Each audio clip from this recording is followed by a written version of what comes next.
So, who is Caleb Maupin? I'm really tired of his woke crap. And I'm so tired of these wokes. These wokes are disgusting, right? And I'm so tired of this stupid wokeness. It has nothing to do with Marxism. The whole country is sick of these disgusting wokes. They are sick and tired of them. Leftism, let's face it, stands for something kind of sinister and malign. You're racist because you wave an American flag. Always looking for some rules to fool, to believe that they are communists. Might you'd have to be Check your privilege, working man. I'll stay away from those Nazbol Ghouls, cause they always play by fascist rules. When they find someone who ain't played wrongs, you should see the kind of joy that's gone. Support for anyone who's interested in a real initiative to oppose the status quo is going to come from people who are either apolitical or who are right-wing. And when you've read him, they call you Malthusianism. Cause being red, brown, their smears are the Russians. So them to get stuff just because I've had enough of those Nazbol Ghouls. I've seen them dishing out their Nazbol rules. The definition of the working class was pulled out of Sasha Dugan's house. I would get excited about seeing, revolutionary armies marching in uniforms. I began to notice that all along I had been something different. When it got down to it, I was a populist. People that want to act like I'm evil, I'm a fascist, I'm a Klansman just because I want to wave the American flag. Nazbol Ghouls, at night they dream of burning down International bankers. Cause you know that when the shit goes down, that red veneer is gonna fade to Transgender ideology. understand. And there's a real worship of weakness in left-wing circles. It's piss! And anything that is conceived of as strength or showing pride in oneself, that's attacked, and that's said, well, that's fascist. Watch them saluting their red, white, blue flag. Their revolution is nothing but play. If I may be so blunt, they're just a bunch of cunts. Are these Nazbol Ghouls? Just a lot of petty bourgeois. Nazbol, we're overproducing. That's called Malthusianism. So just tell them summer, fuck this for in my college years, I actually worked at a a sandwich shop.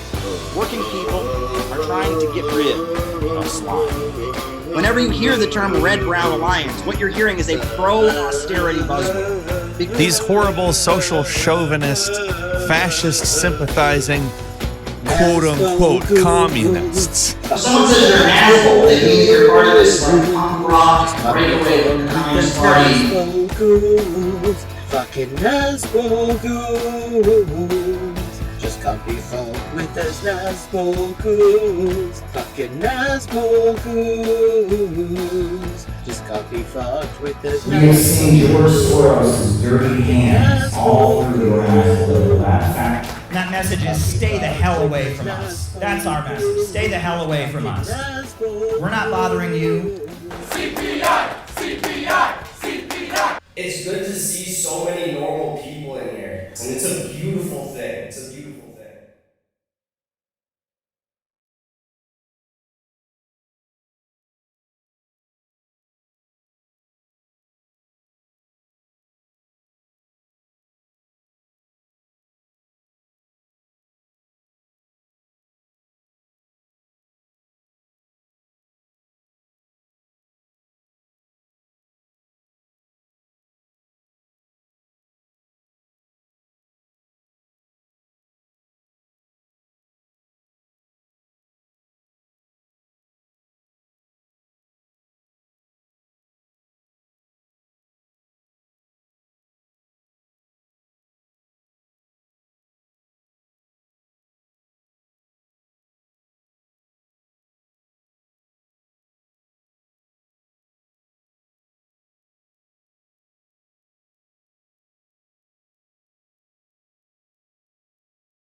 This is such phenomenal materialism. He's just so afraid to talk about erections. And I was thinking about that one time, and it occurred to me, not only does it look like that, but I was reading a history book, and I found out that George Washington was sterile. Did you know this? All of his children are adopted. Is Caleb telling a joke right now? Because it feels like this is going to be, like there's going to be a punchline. So George Washington's sitting in a pub and he still has friends that he's sterile and wants to build this big monument to boners. Washington was sitting around the bar or a pub with his friends, and he said, his friend said, George, you got it all. You're the first president, you're the richest man in 13 colonies. But there's one thing that we can all do that you cannot do. When you die, we're going to build a statue to the one thing that you cannot do that we can all do. And that's where I think the Washington Monument came from. So he kind of is telling a joke, basically, yeah. Not a very skillfully told joke. Caleb, I know you're watching, so just some joke-telling tips. You should really save the punchline until the end of the joke. Ideally, yeah. Star Spangled Banner was not the original national anthem. I thought that was great, that opening ceremony, by the way. I want to thank everyone who participated. For our first catalog, I'm sure it'll go viral and all the canceled 100 times, but it needed to be done. It needed to be done. It's a big deal to do that here in the center of the empire. It needed to be done. It's going to go viral for sure. That one's going to go viral. The thesis of the speech is done, so now we're just going to enjoy Caleb Maupin singing. I'll sing you the original words. This is true. The original words to the Star Spangled Banner. It was called the Anacreon song after the Roman poet Anacreon, the hedonist. To Anacreon in heaven, where we sat in full glee, a few sons of harmony sent a petition that he their inspirer and their patron would be. And they received this reply from the jolly old nation: harp, fiddle, and flute, no longer we mute. I'll lend you my name and inspire. And folks, the synthetic left made me lose the talent show when I sang that song in 5th grade. See, this is all I think under the bracket of like things he would change about American society. I don't know. Like he's got this weird like catch-all at the end of the speech where he's just like, I just want to tell some like kooky American facts to show how I'm the most American boy. Big Lincoln, big flag, big boy. We're very far from New York City. New York City's been my home for the last 10 years. I'm originally from Ohio. New York City is an interesting place. New York made you look the mess. But I got a good word of advice. A good word of advice from somebody who lived in New York City a long time. You gotta get a real slice. Really, really careful if you're walking down by Wall Street. Look over your head, be careful where you step. Because those motherfuckers are gonna be jumping any day now. Thanks, folks.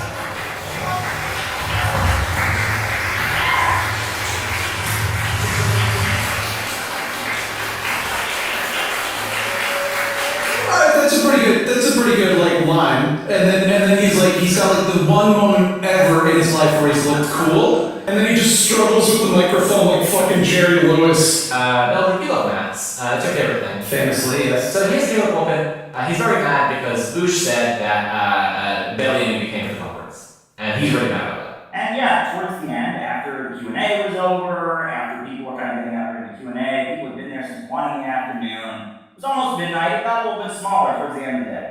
So based on this clip of something at the end of the day, he's trying to say, oh, were there even more than 40 people there? Well, there were well over 100 people there, according to a number of people who counted. Jackson Hinkle was saying 120. So, if you add up, I think we counted a certain number of people who came in, then if you add all the speakers and all the volunteers and all the security guards, it was well over 100. If you add all the security guards, is that a thing you should do? You gotta add all the staff and all the speakers, yeah. And like, if you think about it, everyone who was in the hotel that day was also a part of it, really. You think about it, like the spirit of Lenin kind of, I would argue, was present. Yeah, and it would be interesting, I guess, if they had recorded the audience extensively on camera. I'm not saying we should count them all. I'm saying that there are rows and columns of seats, and we can do some very about 16 there, yeah. Each of these sides is 6 seats across, right? And we've got 1, 2, 3, 4, 5, 6, 7 rows. That makes 84 is the capacity of the audience pit. Yeah, but plus the security and the speakers. And the cameraman and Caleb and the spirit of catering and the big busted Abraham Lincoln. I think we should count that as one. That counts as at least 1,000. Yeah. So yeah, I just thought that was kind of interesting, and I think they said that entry was $20, and I just think that I'm just really curious about the money. It doesn't feel like that amount of money could buy a conference room for that long.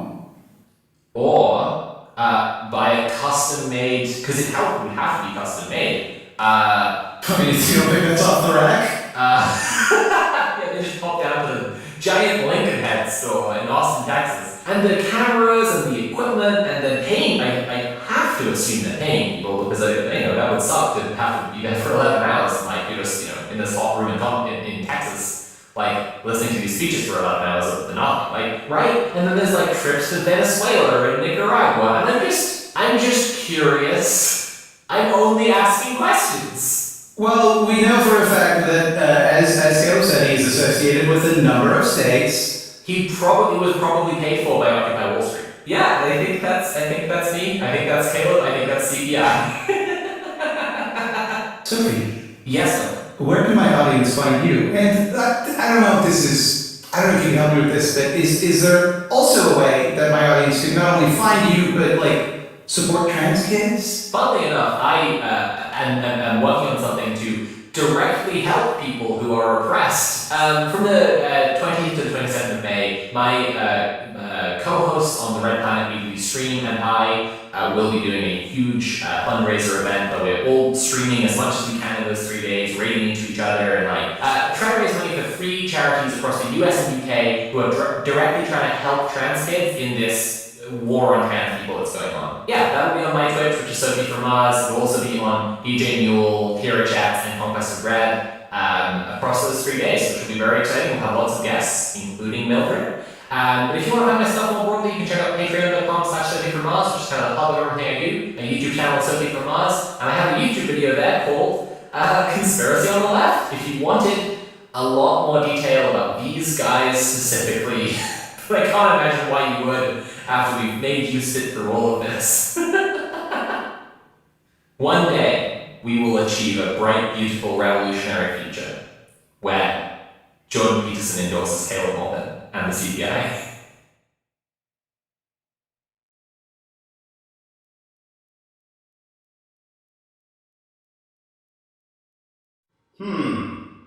Burger King.